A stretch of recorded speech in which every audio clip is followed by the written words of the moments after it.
Hi guys, I've been shooting this video now. It's been too late actually, but still I'm today discussing about diseases of external ear. It's going to be very concise, very brief because actually this topic is not that clinically relevant. Not relevant, but clinically less significant as compared to other very much significant topics in otorhinolaryngology. So let's begin without any delay. So first, before discussing about diseases of the pinna, let's discuss about the normal anatomy. So normal adult pinna is about 6 centimeter and the width is about 55% of the height and the vertical axis is set by about 20 degree. Thus, on an average, the pinna protrudes from the mastoid surface forming an angle of about 15 to 30 degree. So, what is important is this lateral surface of pinna because it is marked by several eminence and depression. As you can see in this diagram, this eminence is called as a basically the upper and lower core of antihelix K laterally. That's the which we call as just parallel to Simba concave depression and cavum concave. It's cafe. That's a depression medial to the helix and running parallel to it. And now this ear pinna is basically afflicted to many congenital, traumatic, inflammatory, and neoplastic disorders. Talking about disorders of pinna, here in first we have congenital disorder, that is anotia. Anotia means complete absence of pinna. Second is microtia. Microtia is a major developmental anomaly. It's also called as a pinna tear. And macrotia means basically excessively large and abnormal ear pinna, and that is bat ear. Next is bat ear. Bat ear can be surgically corrected after age of 6. Basically it's an abnormal protruding ear. Concha is large and poorly developed and the deformity can be corrected surgically anytime after the age of 6 if cosmetic appearance demands. Next is cup ear or lop ear. Upper portion of helix or pinna is cupped and cockle shaped ear, snail shaped ear. Next what we have is basically cryptotia. Upper one third of the auricle is embedded under scalp skin. Coloboma, transverse cleft in the pinna middle ear. Minor deformities like Darwin's tubercle, Stahl's ear, and Satar ear. Then next we have is the deformities of large lobule, in which we have large lobule, bifid lobule, and ear lobule. Next what we have is a preauricular tags and appendages, that is skin is curved by tag that appear on line drawn from tragus to angle of mouth and may contain small piece of cartilage. And next one is a preauricular pit depression in front of crux of helix, sinus, epithelial tract due to incomplete fusion of tubercle may get repeatedly infected causing purulent discharge. So I'll show both the diagrams of these two. So here we have is a diagram, that's the preauricular appendage in the form of cartilage, and that's a preauricular sinus which discharges and because of repeated infection.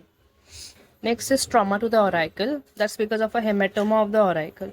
What does this means exactly? Hematoma means what? Hematoma means basically collection of blood. So collection of blood takes place between the auricular cartilage and its perichondrium. And this hematoma causes extravasated blood which may clot and then organize, resulting in a typical deformity called cauliflower ear or pugilistic or boxer's ear. We also called it as a boxer's ear. What's the treatment? That's the aspiration of hematoma we can do under strict aseptic precaution and pressure dressing and careful packing of all concavities of the auricle to prevent reaccumulation.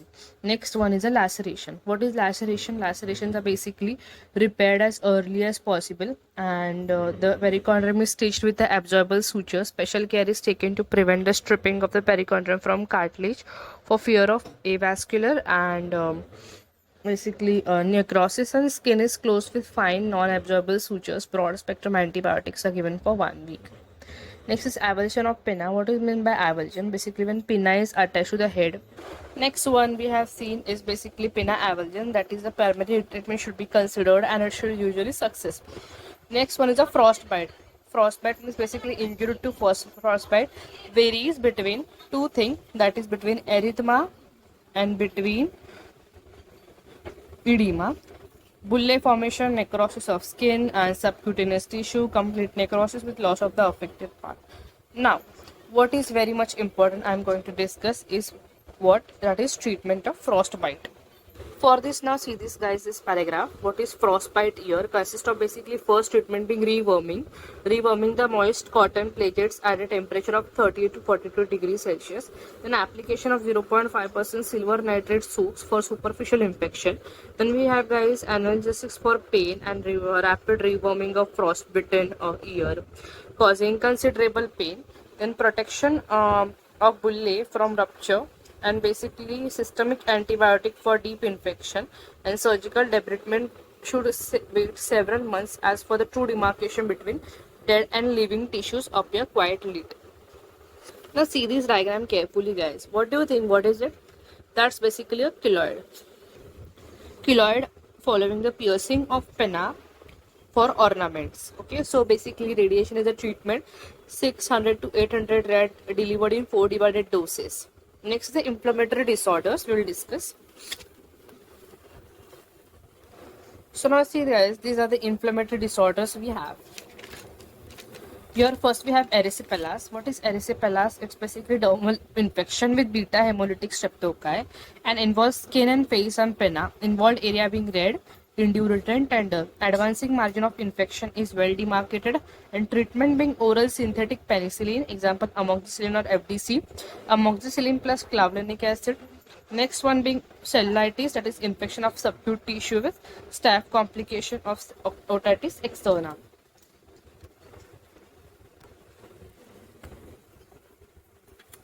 Next guys, it's important to know is, sorry guys, my phone charging went down, so little blurring, or we can say little dimness in light came, but now I guess it's again once again came back to light. Next is perichondritis, laceration, hematoma, surgical incision, infection secondary to this. Next is pseudomonas, common pathogens, symptom being initial red hot and painful pinna, which becomes stiff. Later abscess may form between the cartilage and the perichondrium with cartilage necrosis. Treatment in early stage being systemic antibiotic and local application 4% aluminum acetate compress. Next being relapsing perichondritis. There's a rare autoimmune disorder involving ear cartilage. Entire auricle cape lobule become inflamed and tender. External ear canal stenotic, and treatment being in high doses being systemic steroids. Next, chondrodermatitis nodularis chronica helicis, about age of 50. Nodules are tender and patient is unable to sleep on affected sites. The treatment being nodular incision with skin and cartilage. Next, we'll discuss in brief about tumors of external ear. It include pinna, benign, preauricular cyst, sinus, sebaceous cyst, dermoid cyst, keloid, hemangioma, papilloma, cutaneous horn, keratoacanthoma, neurofibroma. External ear canal, osteoma, exostosis, seminoma, sebaceous adenoma, and papilloma. Next being malignant squamous cell carcinoma, basal cell carcinoma, melanoma, and in malignant under external ear canal comes squamous cell carcinoma, basal cell carcinoma, adenoma, malignant carcinoma, and melanoma. I will discuss about the diseases of external auditory canal. Congenital disorder like atresia of ear canal. Congenital atresia of meatus may occur alone or in association with microtia. Then alone microtemis, as I told you, short ear pinna. Alone due to failure of canalization of ectodermal core.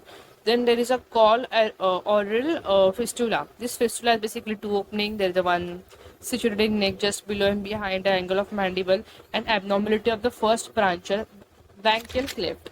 Next, what we have is the other being external canal middle ear. Treatment being excision through parodectomy incision. Trauma to ear canal. Minor lacerations of canal skin result from Q-tip injury, usually healed without sequelae, and major lacerations include gunshot wound, automobile accident, bites.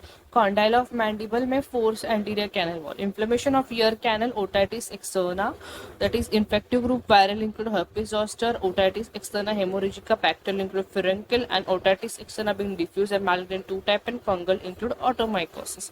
We have reactive group, that is eczematous, otitis externa, seborrheic otitis externa, and neurodermatitis. Malignant necrotizing otitis externa is an inflammatory condition which is caused by Pseudomonas exclusively. Infection usually in the elderly diabetic or IC, or that is immunocompromised crisis patient, that is immunosuppressive crisis. Then patients and diffuse otitis externa but excruciating pain and appearance of granulation in ear canal, focal paralysis being common, and multiple cranial palsies. Diagnosis being CT scan and MRI show many bony deformities and soft tissue involvement. Gallium 67 for diagnosis and follow-up taken up by monocyte and reticular endothelial cell indicative of soft tissue infection can be repeated every 3 weeks to monitor the disease. It can be repeated every 3 weeks to monitor disease and response to it. And treatment being basically diabetic control. It can be this in both cases. We can see an ear canal toilet, it's oral toilet, then antibiotic treatment against causative organism, as we have seen here in malignant necrotizing otitis external causative organism being pseudomonas. So antibiotic treatment exclusively against it, and also antifungal treatment can be adjoined in cases of SVC automycosis. Next, what are the treatment regimens? We have is gentamicin combined with ticarcillin IV third generation cephalosporin and ceftriaxone 1 to 2 gram per day via ceftazidime. Then what we have is a fungal causes. In fungal causes, what we have is a automycosis. Automycosis being Aspergillus niger, Candida albicans, Aspergillus fumicatus being the main reasons. The secondary fungal growth in patient using topical antibiotics. Like clinical feature include intense itching, discomfort, pain in ear, watery discharge with musty odor, and ear blockage. Fungal mass is white, brown, or blackish in color. Treatment include thorough ear toilet to remove all the discharge and epithelial debris which are conductive to growth of fungus. Then syringing or mopping nystatin 1 lakh unit per ml of glycol, propylene and or propylene glycol, both of them being the same, and broad spectrum antifungal agent like clotrimazole and povidone iodine, which is continued for a week. Now talking about reactive one, we have basically eczematous otitis externa, which is hypersensitivity reaction to infective organism, topical eardrop, and chloromycetin or neomycin being one of them. Then allergic reaction to ear molds like in hearing aids marked by intense irritation, vesicle formation, oozing, and crusting in the canal. Next, what we have is seborrheic otitis externa. As the word suggests, seborrheic, it is associated with the seborrheic dermatitis of the scalp. That is dandruff of scalp. And itching is being the main complaint, and external canal shows greasy yellow scales over lobule and post-auricular sulcus. Treatment include oral toilet and cream containing salicylic acid and sulfur. Attention to scalp for seborrhea. Next is neurodermatitis, compulsive scratching due to psychological factor. Intense itching being main complaint. Otitis externa of bacterial type may fall low the raw area left by scratching. Treatment being sympathetic psychotherapy that meant for any secondary infection. Ear pack and bandage to the ear to prevent a compulsive scratching.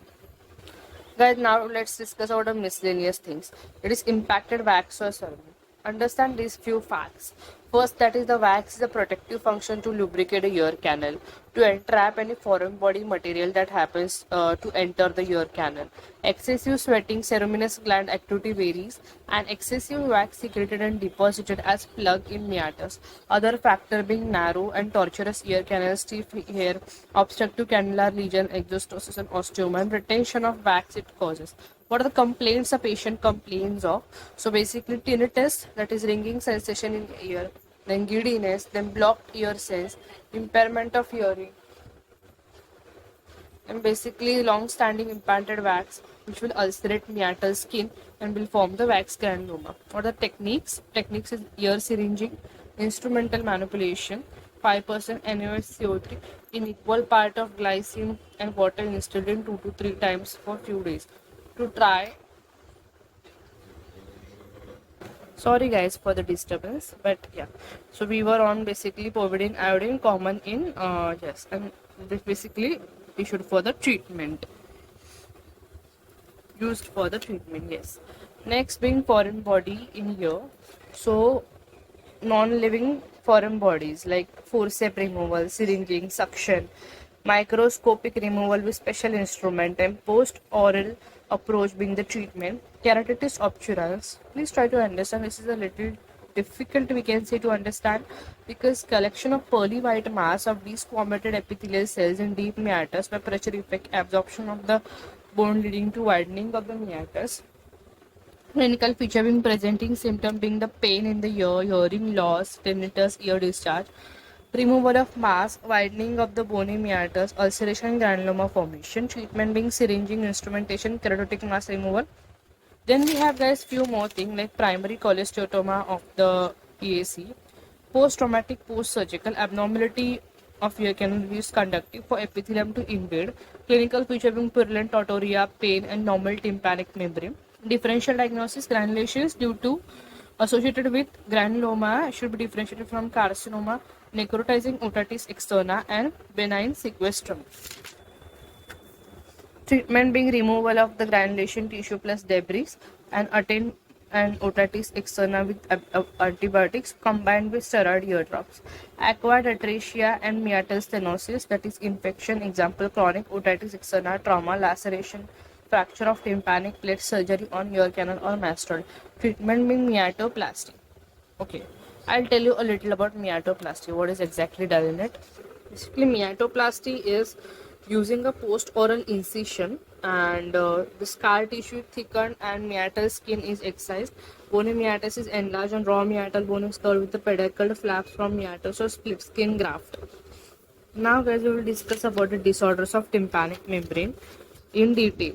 So, talking about disorders of tympanic membrane may be primary or may be secondary or conditions affecting external ear, middle ear and eustachian tube. Normal tympanic membrane is shiny and pearly gray and in color with a concavity on the lateral umbu, as you can see. How is the normal tympanic membrane? It's shiny, it's pearly gray, and there is a concavity you can see over here on its lateral surface, and that concavity and more at the tip of the malleus, which is called as a umbu. And a bright cone of light can be seen in the antero-inferior quadrant. Can you see antero-inferior quadrant, a bright cone of light which is seen?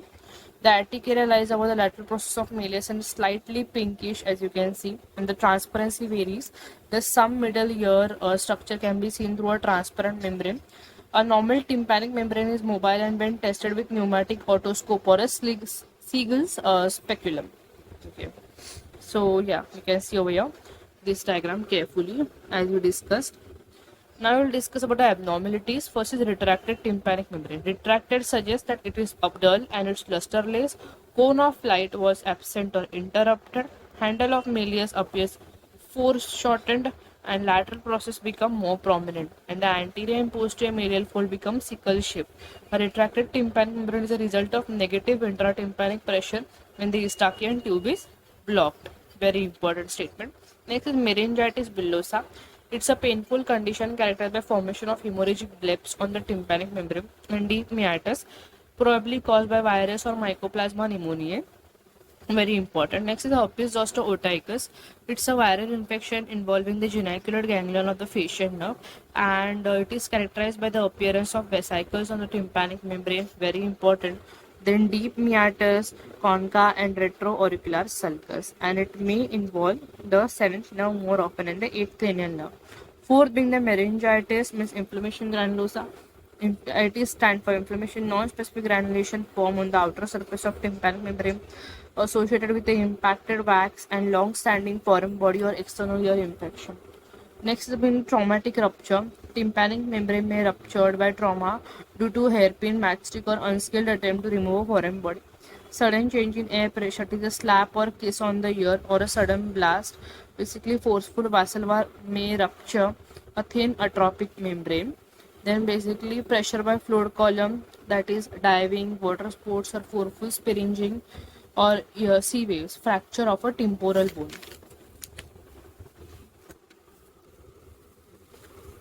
Next we have the treatment, that is in majority of cases the edges of the perforation gets inverted and towards the middle ear. In such cases the ear should be examined under operating microscope and edges of the perforation repositioned and splinted. Injuries of the tympanic membrane may be associated with a facial paralysis or subluxation of stapes, vertigo and nystagmus, and sensory neural hearing loss. In such cases, urgent exploration may be required. Next being the atrophic tympanic membrane. A normal tympanic membrane will consist of outer epithelial cell, middle fibrous and inner mucosal layer. Thus, in serous otitis media, the middle fibrous layer get absorbed, leaving a thin drum head which get easily collapsed by eustachian tube insufficiency. Perforation of tympanic membrane may also heal only by epithelial and mucosal layer without the intervening fibrous layer. As you can see over here in this diagram clearly. Perforation showing ecchymosis, that is known as a white, ecchymosis, and these are perforation showing ecchymosis in the tears of tympanic membrane. You can see these tears of tympanic membrane. Okay, and one more diagram here. We can see the atropic tympanic membrane. You can see over here. There is a retraction pocket, as you can see, an adhesion. You can see from the tip of the handle of Mealyus to the periphery. Next is basically retraction pocket and atelectasis. When the tympanic membrane is thin and atropic, a segment of it may collapse inward due to Eustachian tube insufficiency, and it may form a retraction pocket or get plastered onto a promontory and wrap around the ossicles. The deep retraction pocket may accumulate keratin debris and form a cholesteatoma. You can see this retraction pocket in the urticaria, atelectasis of tympanic membrane. So basically, this is the retraction pocket in the urticaria, this one, and this is the retraction pocket in the pars tensa. Next one is the tympanosclerosis. It's basically the hyalinization of and lateral calcification of the fibrous layer of tympanic membrane, and it appears as a chalky white plaque. Mostly it remains asymptomatic and frequently seen in cases of serous otitis media as a complication of ventilation tube. Tympanosclerosis mostly affects tympanic membrane but may be seen involving ligaments, joint of ossicles, muscle tendons, and submucosal layer of the middle ear cleft and interfere with the conduction of sound. Next being perforation, there may be central, attic, marginal, and associated with the chronic otitis media. So basically, this diagram of tympanosclerosis you can see here clearly. It has a central perforation, and the chalky plaques you can see whitish grayish chalky plaque, chalky whitish plaque, which are lying posterior and anterior to the perforation. It is anterior and posterior to the perforation.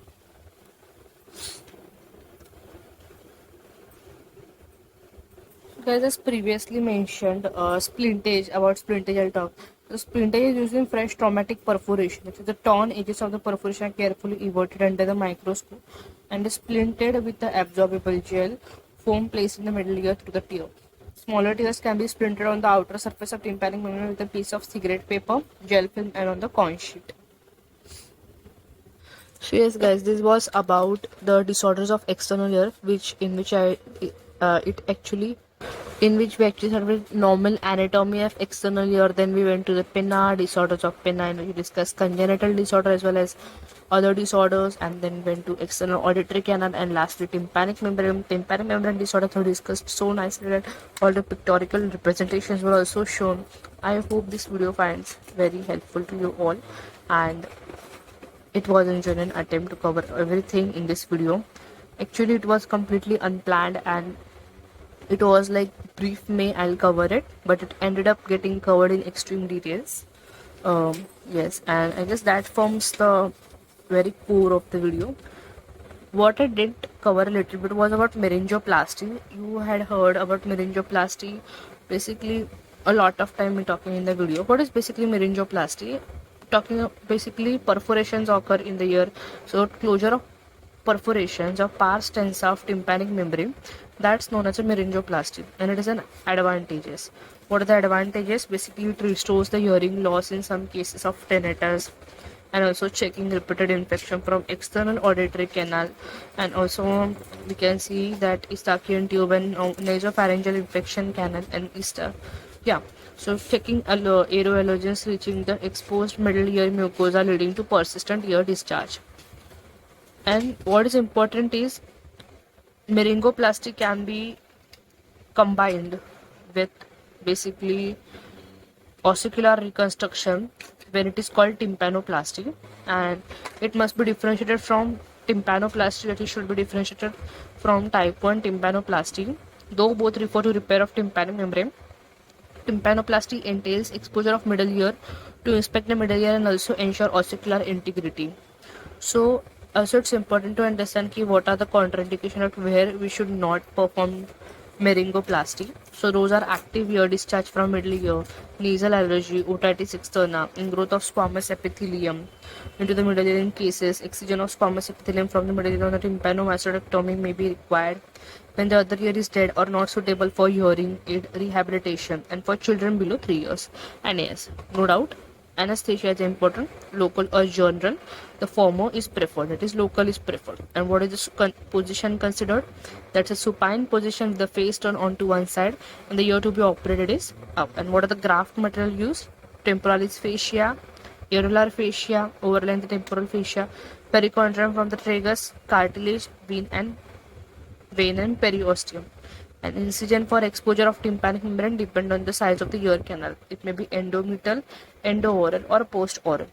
So yes, guys, that was a little bit about meringoplasty and split stage. I explained it before only. Thank you for watching.